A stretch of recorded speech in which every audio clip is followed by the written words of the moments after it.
You probably have a subscription right now you've been meaning to cancel. Maybe 2, maybe 5. You've tried before. You found the account page, clicked what looked like the right link, got redirected to a help article, then a phone tree, then a chat window where someone asked you to confirm your identity for the 3rd time, and then you gave up. That wasn't laziness. That was the product working exactly as designed. The subscription industry figured out something most companies will never admit out loud. It's more profitable to exhaust you than to make you happy. And they've spent the last decade quietly perfecting it. Back in the early 2010s, every business started chasing the same model. Recurring revenue, predictable monthly income, software, streaming, news, razors, dog food, even mattresses. If it could be billed monthly, someone was billing it monthly. Investors loved it. A company with reliable subscriptions was worth 10 times more than a company that just sold things. So, the race was on, and the pitch to customers was beautiful. Cancel anytime. No commitment. Try it free for 30 days. It sounded like the best deal in the world, but somewhere along the way, the companies running these subscriptions started looking at their data, and what they found changed everything. When cancellation was easy, people canceled. A lot. A single-click cancel button meant anyone who was bored, broke, or just tired of paying $14.99 a month could leave in 5 seconds. And they did. So companies started experimenting. What if the cancel button was harder to find? What if you had to confirm twice? What if there was a survey first? What if you had to call? There's a term for this in behavioral economics. It's called sludge.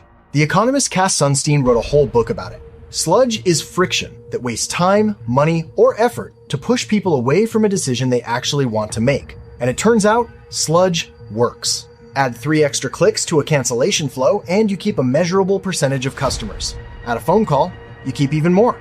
Add a survey, a retention offer, and "Are you sure you want to lose these benefits" page, and your churn drops month after month after month. The companies that figured this out first had a massive advantage.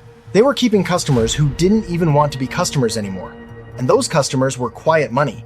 They didn't use the service. They didn't complain to support. They just kept getting charged. The industry had a new metric for this. They called it involuntary retention. The customers you keep because they couldn't escape. The first big pattern got a name in the design world. It's called the Roach Motel. Easy to check in, impossible to check out. A UX researcher named Harry Brignall coined the term back in 2010 to describe what was already happening across the internet. And once he named it, you couldn't stop seeing it. The New York Times became the textbook example. You could subscribe online in about 30 seconds. To cancel, you had to call them on the phone during business hours and talk to someone trained to keep you from canceling. This went on for years. The New York Times, a paper that ran editorials criticizing tech companies for using dark patterns, was using one of the oldest dark patterns in the book. California eventually passed a law forcing them to offer online cancellation. They complied, reluctantly. But the New York Times was nothing compared to Amazon. In 2023, the Federal Trade Commission filed a lawsuit against Amazon over Prime. And the internal documents that came out during that case were stunning. Amazon's cancellation process for Prime had a code name inside the company. They called it the Iliad Flow, named after Homer's epic poem about the 10-year Trojan War, because that's how long the process felt.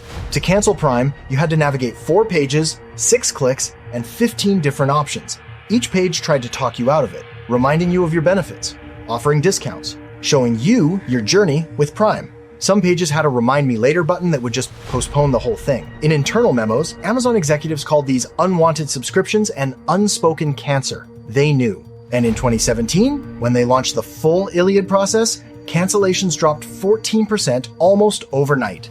When employees proposed making it simpler, leadership rejected the changes.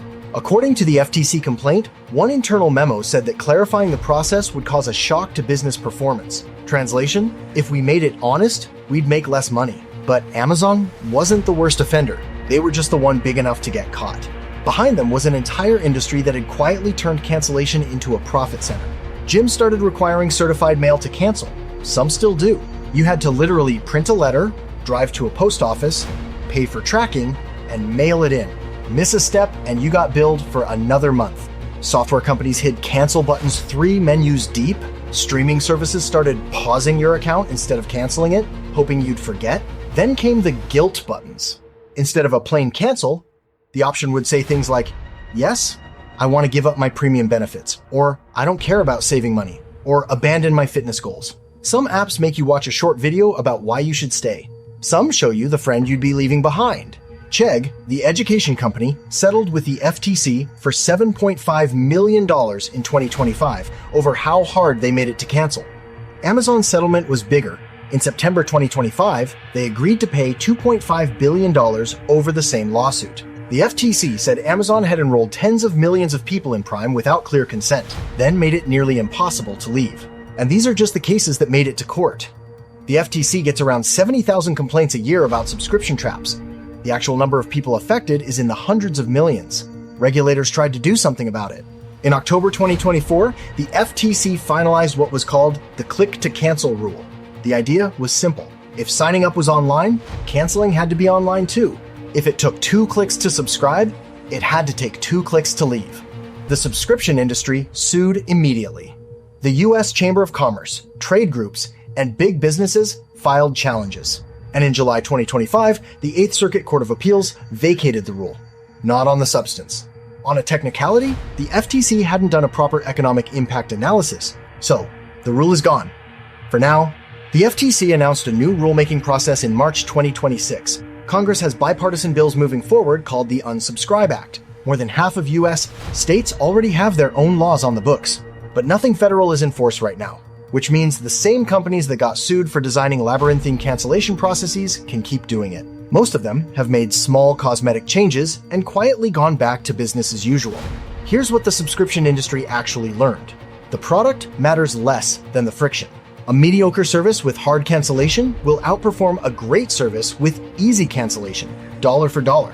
The average American household pays for around a dozen subscriptions every month. A good chunk of them go unused. The companies running them know exactly which ones you're not using. They know exactly when you tried to cancel and gave up. They counted on it.